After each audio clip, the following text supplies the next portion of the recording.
Tropical outlook, just to touch on this really quickly, we have a slight chance for this spot, not expecting this really to develop. There's some high winds around this now, but of course, this is the one that we've been talking about for a few days. This one has a medium chance of developing in the next 2 days, and now a 70% chance of developing in the next 5 days.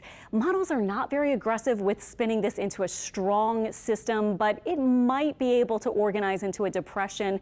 We will see, but you can see where it is right now. It's moving westward, but we're not expecting it to move far to the north either. This is Invest 95, area of investigation 95.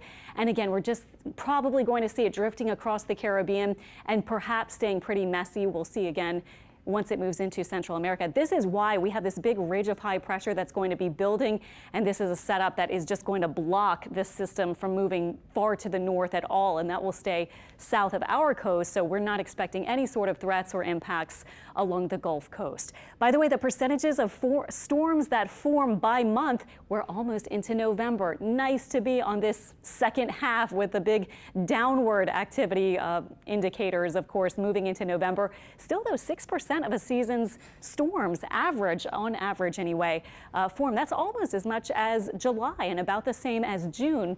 But in November also, we have not very hospitable conditions across the Gulf of Mexico. So that's why once we get into November, we normally don't have as much activity near us. So that'll be nice.